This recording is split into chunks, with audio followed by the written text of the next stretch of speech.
Hello and welcome to Show Up, Stand Out online visibility series for entrepreneurs. My name is Juliet Stapleton and I'm a visibility strategist. My guest today is also a fellow visibility strategist and marketer. I want to introduce you to Cat Burchmore, all the way from the UK.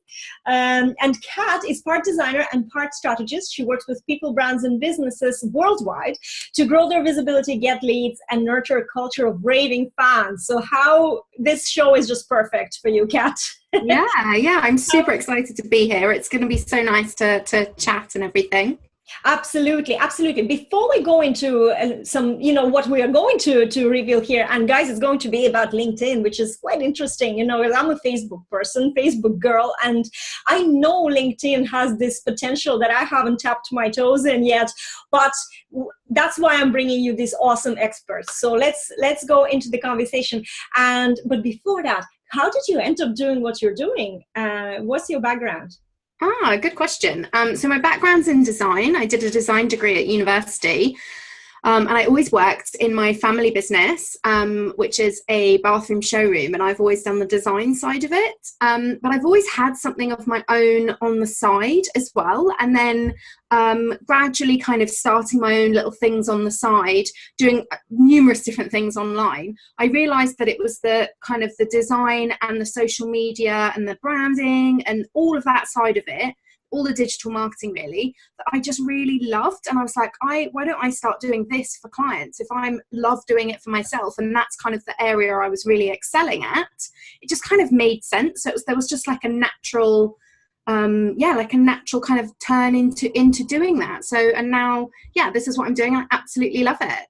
It's brilliant because you know what, this is when you find something that's so easy for you that most of the time you don't even feel like you're working or that this is work, because it's so easy. And some people are struggling. So why not just have this match and help them with what you can do? I think it's perfect. And I always, some people who are confused, what shall I do?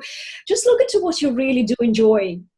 And outsource the rest or find someone else or exactly. Oh, right. So, and how did you how was your experience with LinkedIn? Because we were talking about maybe you said that LinkedIn is the best place to get clients. So definitely. This is something that will, a lot of people will start tuning in after this. Right?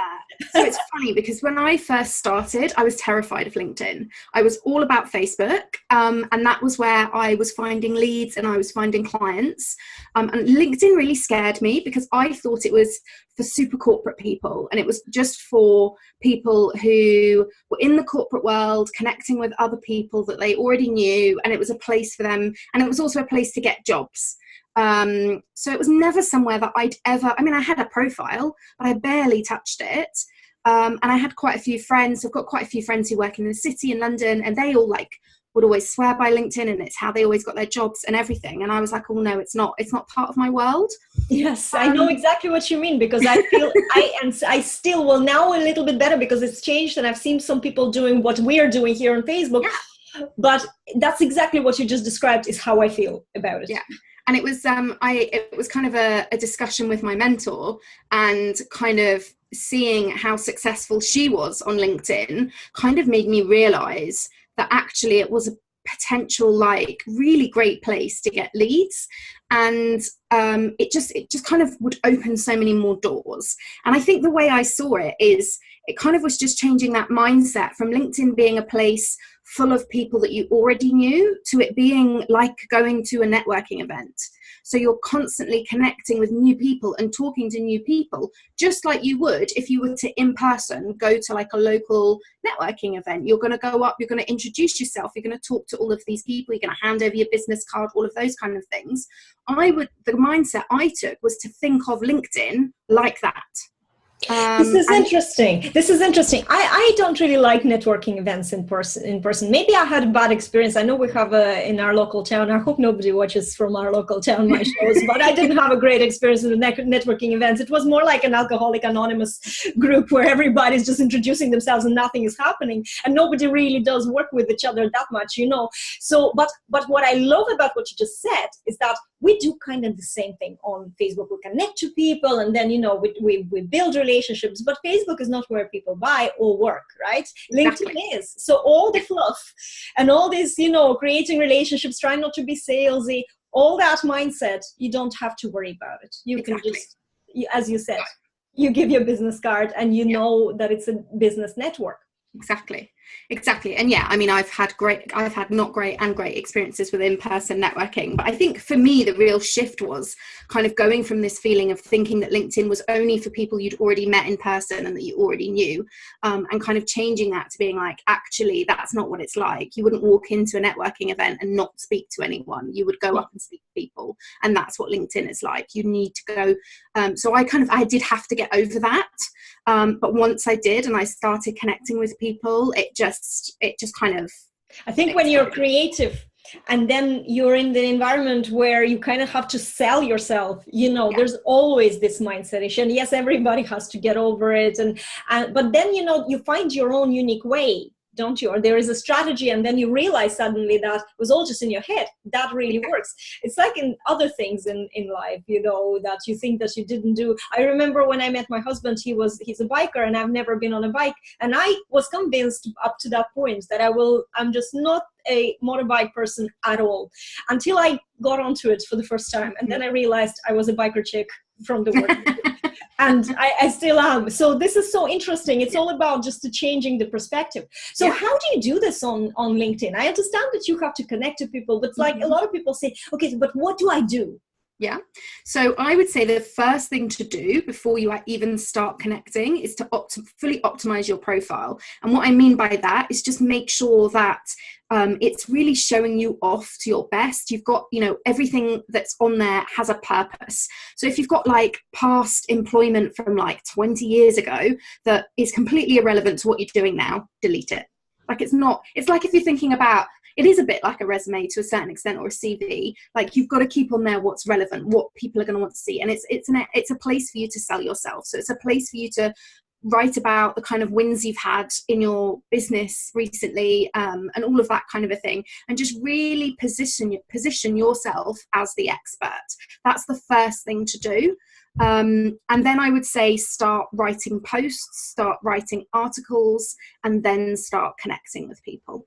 That's right. So when you're connecting to somebody, what LinkedIn has that Facebook doesn't have is that every time you comment on something or every time you post, your little tagline that you have is showing. On Facebook, you have to, on desktop, you have to hover over the person's name to see some information about them. It's just a name. But LinkedIn is so much better. So you can pack it up with keywords. You can, you can really like target your ideal client with that. That's true. And then when they go to check out who is this person who's connecting to them, there's everything. And there's so much you can pack. I love this tip about getting rid of the information that you don't need. It's the same on Facebook, guys. Nobody needs to know everywhere that you worked or everywhere that you went to school. It's just, it's noise. And you need to be very clear in your message, right? So I actually got rid of all my past experience. If it's nothing to do with what I do now, it's not on LinkedIn and it's not on Facebook. Exactly. Because it's not relevant. So there's no point. There's no point. But it's, what it is? It's a mindset. It's a mindset, especially with people who were working in the corporate world. They're too used to producing a CV that has everything. So it has to be like 5 pages or something. But they're bringing that to the social media, I think. So guys, don't do that. Don't do that. Just present yourself the way you are. But another thing as well, another mindset shift is connecting to people, actually sending them messages. Like, how did you overcome that, or did you have an issue with that? So this is a great question, because yes, that was another area I had an issue with, for sure. I got to the point that I was fine connecting, and I built up like 4,000 connections. And I was like, I had not messaged anyone because I was too nervous. I was getting people messaging me, and I did start to get a couple of calls that way with people. So that was really, really good. And that kind of helped to give me a little bit of like momentum and a bit of kind of like positivity about it, I guess. And part of that is having your profile set up really, really well will mean that you will get some people reaching out to you. But yes, then it's going over to start reaching out to other people.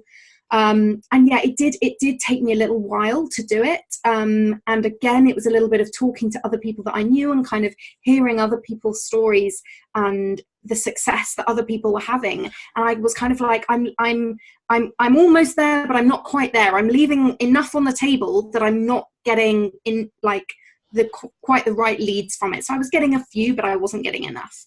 And I just kind of got to the point where I was like, I've just got to go for this. So I crafted a message and I sat down and because I was quite intentional about who I was connecting with as well. So I was connecting with my ideal client and kind of maybe other people like slightly watched that. Yeah. And then I was quite intentional about kind of sitting down and creating a list of, you know, who out of those connections would I really love to work with. Let's do a bit of research about them. And then kind of tailored the message to suit them and then just started sending them out as well. And the other thing I did is I hired my VA to help with that because I was so nervous about sending those messages. I got her to send some of the initial messages. So I got to the point where enough of them were out there and I'd seen a few like, because you're going to get some people completely ignore you. Yeah. You're going to get some people just be like, don't message me or ignore or whatever. But then you are going to get some really great replies. And it was so nice to take that step back and have her do that initial outreach so that I kind of got over that fear of rejection, because that's all it is. It's fear of rejection that we all have. What a brilliant tip though. So get someone else to do it. Get your VA, get your teenage child. It's only about, there's a message already, just paste it and send it, you know, and if you have an issue sending it, get someone else who doesn't have this issue. For them it's just copy paste and send. I want to ask you something you said there was very interesting. You said that you kind of profiled people. When you say that, do you mean that you selected 30 people or something and actually profiled these individuals, or was it more profiling your ideal client? I did both. So I profiled my ideal client first before I started doing the connections. Well, I did some connections of just like business owners to start with, to widen my network. And then I profiled my ideal client and I would search for that person to start connecting with. And then once I built like a good chunk of those, that's when I then took those specific people and researched them, because I didn't want to reach out.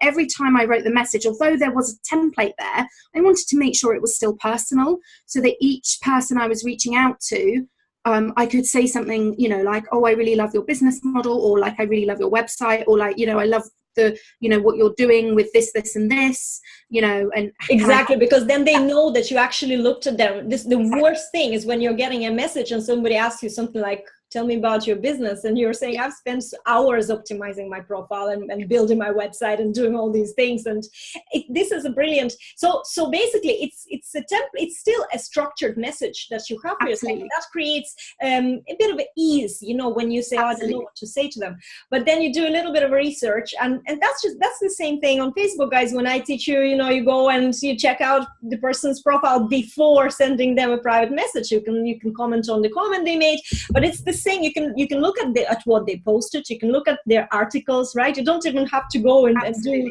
too deep research into their actual business or business model. If that confuses you, that's okay. Just have a look what they've posted recently and comment on those, you know. So what would you say is a good time to spend on LinkedIn daily so you're not overwhelmed? Do you know, at the start, say? So I started with probably about 20 minutes, and it was just, and you know what I did this was after I'd optimized my profile, because that potentially is like a bigger chunk, but I would just spend maybe 20 minutes, maybe half an hour, and it would always be while I was like waiting for something, or like I was like having to watch like a TV program with my husband that maybe I wasn't super into, and I needed to have like family time with him, but I still wanted to do some work, so I could do connections on my phone while I was doing that, so I could multitask there. So you're one of those very lucky women that the husband, when you spend quality time, allows you to have the phone. Yeah, so it's like, well, some of it, this is the thing, I can't, you know, I've got to do it some of the time, but not all of the time. Of course, I was just messing. Yeah. But then once it got to the point that it was a little bit more intentional, I needed my computer up, I needed to do research, I would still say probably about half an hour. 20 minutes, half an hour, because I feel like if you spend too long on there, you can really get like bogged down in it all. That's true. It's good to have like a ABC kind of almost checkpoint, checklist, and that's you did this, and don't like, it's the same with everything, guys. It's not just LinkedIn, but anything you need to do. Don't give yourself like an overwhelming task. You know, if you were to connect to 3 people, but every day for say 90 days, that's a lot of connections, and that's not going to overwhelm you, not going to take a lot of time. But if you want to connect to 25 people at one day, it's going to, you won't do it one day, then you say, oh my God, 50 today, just like a snowball, isn't it? So it's very difficult. Thank you so much for sharing your story. I think it was really, really brilliant to find out how somebody who didn't believe in this platform, and now you're saying it's the best platform to get your clients. It really you really showed us the way that you did it, and you overcome whatever mindset shifts you needed or blocks you had and shifts you had to embrace. So this is fantastic. If somebody wants to get in touch with you, and maybe if you're the girl for them to look after their visibility, because I know that you're doing stuff for people, where do they go? So they can go to my website, which is catburchmore.com, which is CATBURCHMORE.com. And then that's got links to all my social as well. You're welcome to come and stalk me on any profile you want. Brilliant. That's great. Cat, thank you so much for sharing your story today. Guys, thank you so much for watching this. I will be back with another awesome expert in another episode. And today, I hope you have all a great day. See you later. Bye, Cat. Bye. Bye.